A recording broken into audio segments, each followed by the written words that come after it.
Hola, hola, welcome to Ecuador, raw and real.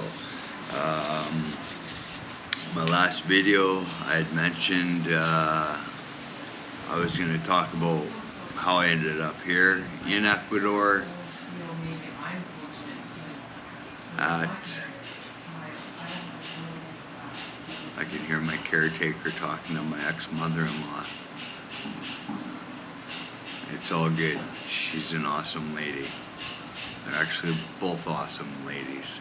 Anyways, why Ecuador? How did I end up here in Ecuador? 50 years old, living in Ecuador. I'm sure there's some people that wonder why am I in Ecuador? How do I afford to live here in Ecuador?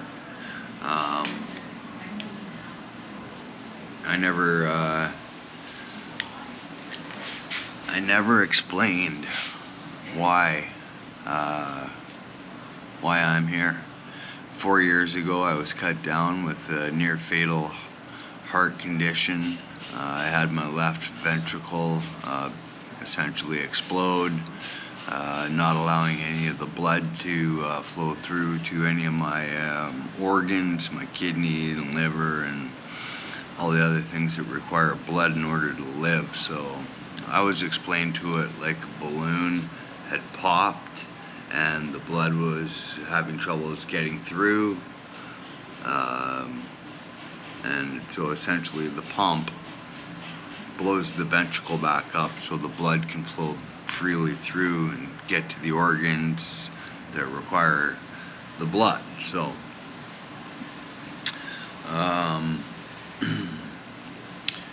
that happened 4 years ago, April 1st. So I'm just a little past the 4-year mark with this device, and it's a device that's a destination therapy.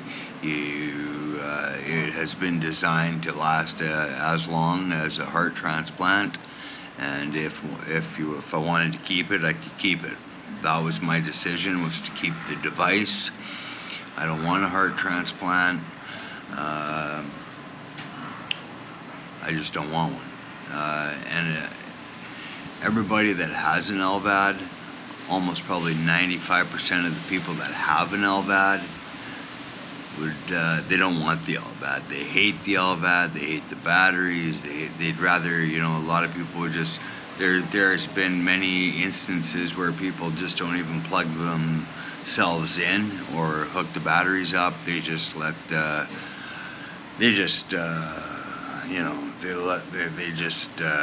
unfortunately, it's suicide. They don't hook their power up and they just fall asleep and die. So, I'm very grateful for this LVAD. It's given me another 4 years with my family, with my boy.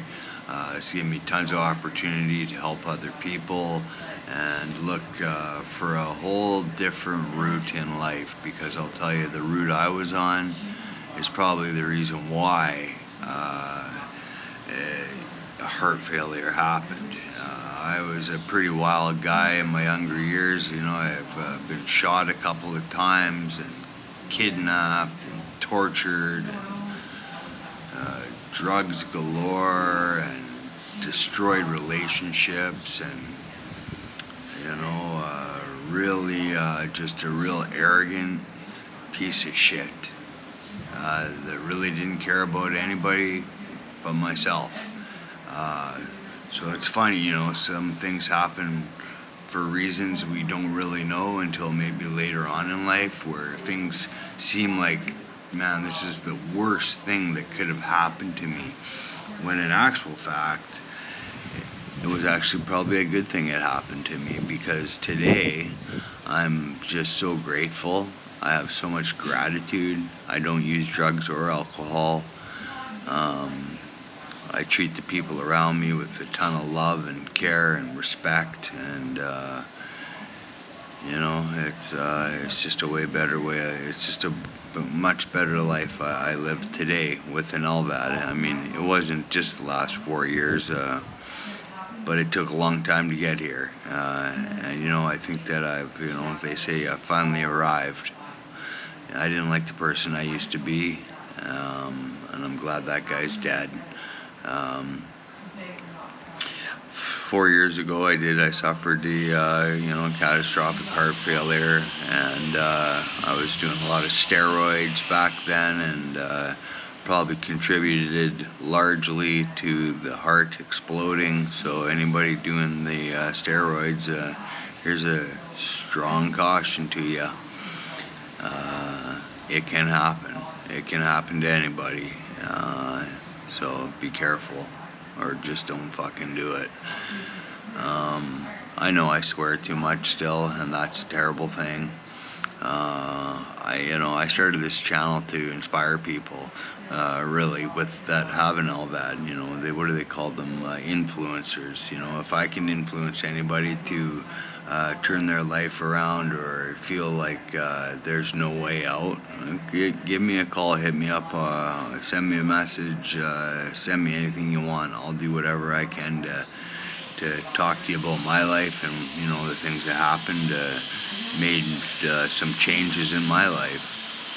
So yeah, living in British Columbia, Canada, had to working 6-7 days a week, 10-hour days, just to get by, and it was still tough. And then getting sick on top of that, I just wasn't able to afford to live in BC any longer. So we had to look around for somewhere else to live, and looked at all the usual places: Mexico, Puerto Rico, Colombia, Venezuela, Ecuador, and Ecuador just kept coming out on top. So this is why we picked Ecuador. We ended up moving to Manta, Ecuador. We've been here for just about a year coming up now.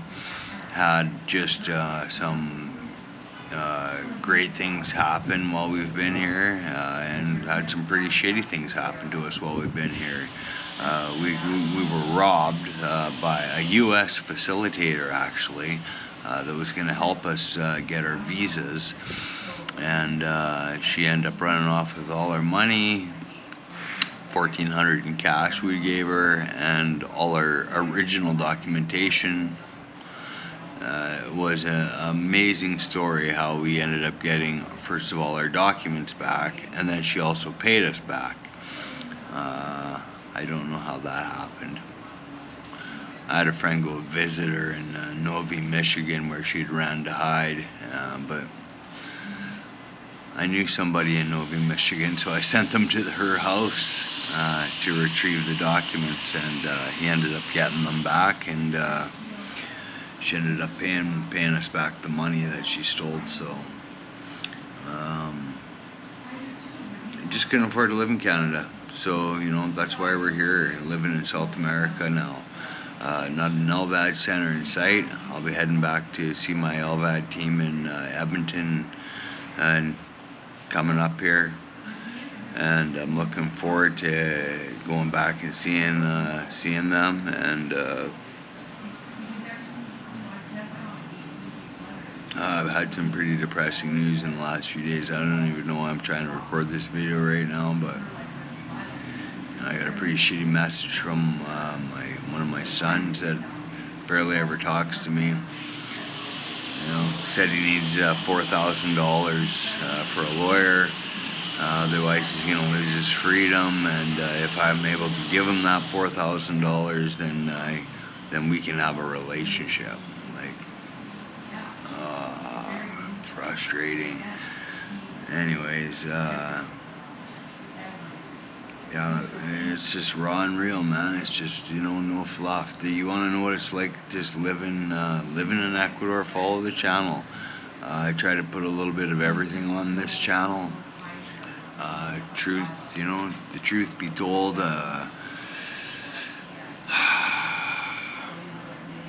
what do you want to see?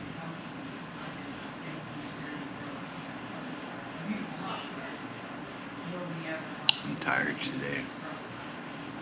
I'm sad. But I'll pull my head out of my ass and find my happy place. You know, I know it's there, and I can get there. I'll get there. So, you know, I might even be there before this video is over. I'll probably start recording this video again, actually, because I don't think I like this first part.